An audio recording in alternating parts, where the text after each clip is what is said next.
नमस्कार मित्रांनो, मी आपल्या सर्वांचे स्वागत करतो माझ्या ई-नोकरी संदर्भ या यूट्यूब चॅनलवरती.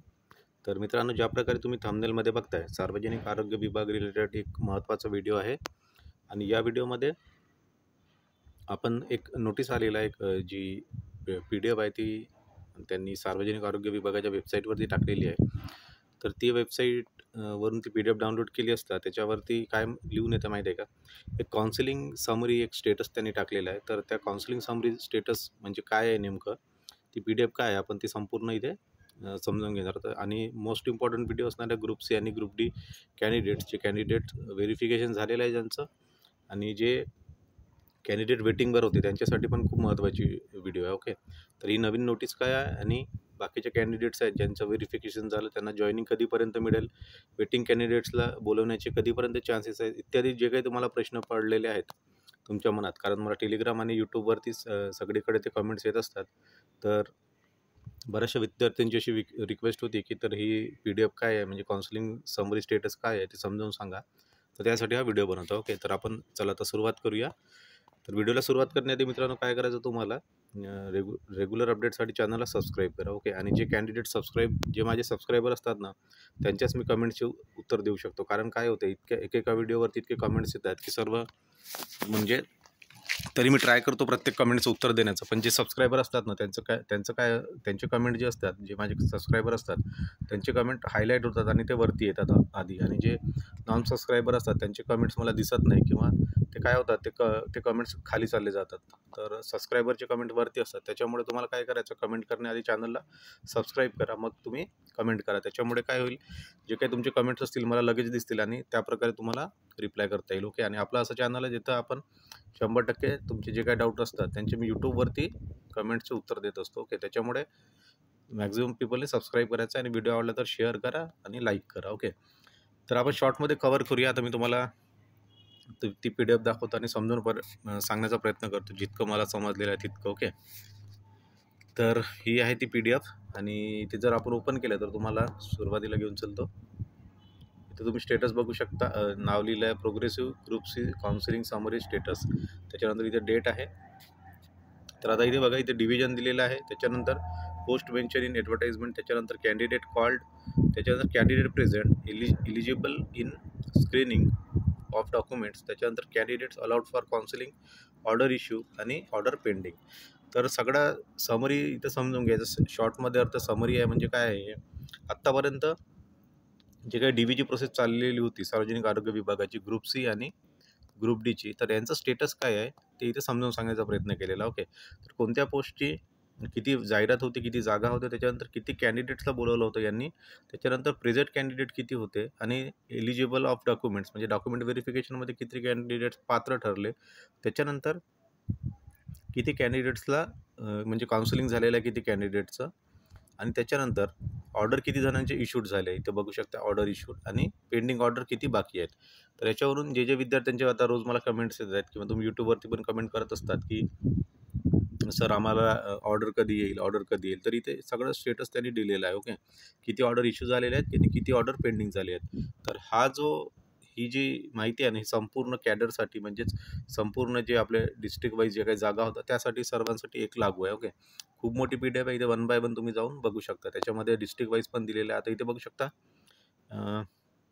Progressive group C counselling status. तर याच्यामध्ये इथं बघता तुम्ही, तर बघा इथे DD office Pune, DD office Thane, या प्रकारे सर्व ऑफिसचे दिलेले आहे. त्याच्यानंतर प्रोग्रेसिव्ह स्टेटस हाच जो आहे कॉलम इथे लागू होतो. त्याच्यानंतर बघा इथे किती पोस्ट किती होत्या ग्रुप डीसाठी, किंवा इथे पण बघच्या DD ऑफिस पुणे, इथंच आपण शॉर्टमध्ये बघून घेऊ. तर एवढ्या पोस्ट होत्या. एक सॅम्पल जर पकडलं आपण पुण्याचं, तर एवढ्या 521 जागा. त्याच्यानंतर ऑर्डर कॉल्ड म्हणजे कॅन्डिडेट कॉल्ड, इतक्या कॅन्डिडेटला बोलवलं होतं आणि 448 कॅन्डिडेटला बोलवलं. त्याच्यानंतर 380 प्रेझेंट होते. 380 नंतर 345 कॅन्डिडेटचं काय झालं, स्क्रीनिंग झाली म्हणजे DV झाली. त्याच्यानंतर ऑर्डर इश्यू झालेल्या 207 जणांचे आणि ऑर्डर पेंडिंग आहेत 83 ऑर्डर्स पेंडिंग आहेत. त्याचप्रकारे असं जर तुम्ही खाली गेलं आणखी तुम्हाला इथे बघायला मिळेल Mumbai state bureau, DHS Mumbai, त्याच्यानंतर पुणे, आणि पोस्ट वाईज पण दिलेलं आपण आता चला इथे बघू शकता तुम्ही. ट्रान्सपोर्ट पुणे विभागचा जो होता ग्रुप सीसाठी, त्याच्यानंतर इलेक्ट्रिशियन, फोरमॅन आणि त्याच्यानंतर junior technician assistant transport, junior technician assistant HEMR आणि या संपूर्ण पोस्ट आहे. त्याच्यानंतर हेच वरती जो कॉलम आता इथे विजिबल नाही आहे तोच इथे लागू होतो. ओके, बघा पोस्ट मेन्शन किती होत्या, कॅन्डिडेट किती कॉल केले म्हणजे किती लोकांना बोलवलेलं होतं, इथे आपण शॉर्टमध्ये बघून घेऊ. बघा आता एक पकडा तुम्ही DHS पुणे, एवढ्या पोस्ट आहेत. लाईक कॉन्सुलर, ड्रायव्हर, हाय ग्रेड स्टेनोग्राफर, या सर्व पोस्ट आहेत. ओके, यांच्यापैकी इथे किती जणांना बोलवलेलं होतं बघा, पोस्ट मेन्शन. आता कॉन्सुलरची पोस्ट आहे किंवा ड्रायव्हरची पोस्ट आहे 12 जणांना. इथे काय झालेलं होतं, 12 पोस्ट होत्या. कॅन्डिडेट कॉल 0 म्हणजे यांचं पुण्याचं अजून आलेलं नाही शेड्यूल, असं आपण गृहीत धरू आतापर्यंत सध्याच्या स्थितीमध्ये आलेलं नाही. ओके, स्टेनोचं घेऊया आपण. स्टेनो सोशल सुपरिटेंडंट मेडिकलचं घेऊया. याच्यामध्ये बघा 14 कॅन्डिडेट्सला जागा होत्या, 14 कॅन्डिडेटला बोलवलं.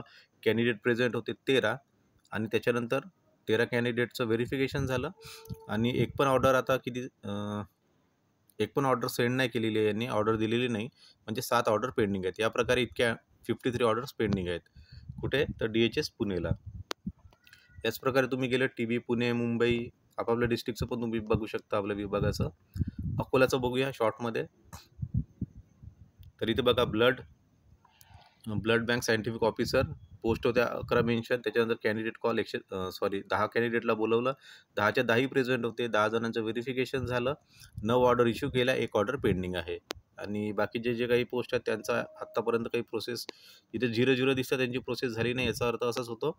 आणि जसं आज बघू शकता तुम्ही, आजची जी तारीख आहे, आज नागपूर, काही ठिकाणी आज आणखी व्हेरिफिकेशन सुरूच आहे. आज नागपूरचं ड्रायव्हरची जी पोस्ट आहे ग्रुप C, त्यांचं व्हेरिफिकेशन बाकी आहे. त्याच्यामुळे इथे तुम्हाला 0 लिहून दिसेल कुठे ड्रायव्हरसाठी. तर त्यांचं पोस्ट बाकी आहे, व्हेरिफिकेशन बाकी आहे, याचा अर्थ ऑर्डर पण पेंडिंग आहे.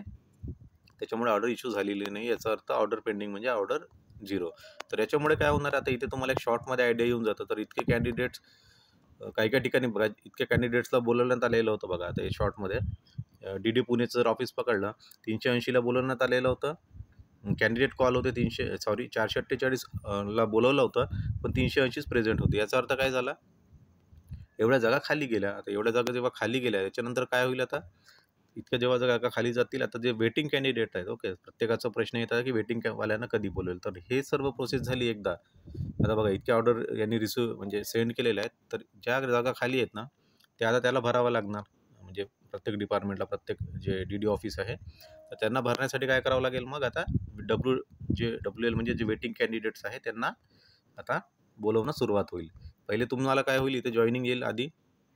ज्यांना अजून पण जॉईनिंग नाही मिळाली ग्रुप C आणि ग्रुप Dची, तर यांची एकदा जॉईनिंगची डेट कन्फर्म झाली, हे जॉईन झाले की लगेच त्याच्यानंतर जे वेटिंग कॅन्डिडेट आहेत त्यांची जी वेटिंग लिस्ट आहे ती क्लिअर करण्याचं काम सुरू होईल. ओके, तर बरेचसे बघा जागा कुठे बरेचसे कॅन्डिडेट्स अब्सेंट आहेत. त्याच्यामुळे इथे जो कट ऑफ म्हणजे जो आपली वेटिंग लिस्ट आहे, तिथे जे खाली कॅन्डिडेट्स होते, जे वेटिंगमध्ये कॅन्डिडेट्स होते, त्यांना इथे खूप गोल्डन अपॉर्च्युनिटी असणार आहेत. इथे पण बघू शकता ग्रुप D कुठला आहे, हा कोल्हापूरचा बघू शकता. 87 कॅन्डिडेटला आपण एक दुसरी पोस्ट बघूया. Group C post Sindhudurg, group D post Sindhudurg. Okay, चला मेंटल हॉस्पिटल पकडूया रत्नागिरीचा. 32 पोस्ट होत्या, 29ला बोलवलेलं तर 28 प्रेझेंट होते. 28चं व्हेरिफिकेशन झालं, 18 ऑर्डर सेंड केलेले आहेत, 10 पेंडिंग आहेत. तर मॅक्झिमम कॅन्डिडेट कुठे प्रेझेंट आहेत, 1-2 जागेवरती अब्सेंट आहेत. ओके, तर त्यांना वेटिंग कॅन्डिडेटनुसार इथे त्यांचं डॉक्युमेंट व्हेरिफिकेशन होऊन जाईल. तर अशा प्रकारे तुम्ही ही लिस्ट संपूर्ण बघा मित्रांनो. खूप मोठी लिस्ट आहे, तरी मी शॉर्टमध्ये समजून देण्याचा प्रयत्न केलेला आहे. आय होप तुम्हाला संपूर्ण लिस्ट समजलेली असेल. आणि ही जी लिस्ट आहे आपल्या टेलिग्राम चॅनलवरती पण अवेलेबल आहे. व्हिडिओच्या डिस्क्रिप्शनमध्ये जाऊन तुम्ही माझ्या टेलिग्राम ग्रुपला जॉईन व्हा. याच्या रिलेटेड काही पण कमेंट असतील, तुमचे काही डाऊट असतील, इथे मला काय करायचं, कमेंट बॉक्समध्ये कमेंट करा. पण कमेंट करण्याआधी जे काही आपले स्टुडंट्स आहेत मॅक्झिमम, त्यांनी आधी सबस्क्राईब करा. कारण सबस्क्राईब केल्यावरच मला तुमचे जे कमेंट्स आहेत ते टॉपवरती दिसतात. आणि बरेचसे कमेंट्स मला जसा वेळ मिळतो तसं मी प्रत्येक कमेंटचं 100% उत्तर देतो. त्याच्यासाठी व्हिडिओला लाईक करा, जे काही फ्रेंड्स आहेत तुमचे त्यांच्यासोबत शेअर करा. Thank you very much.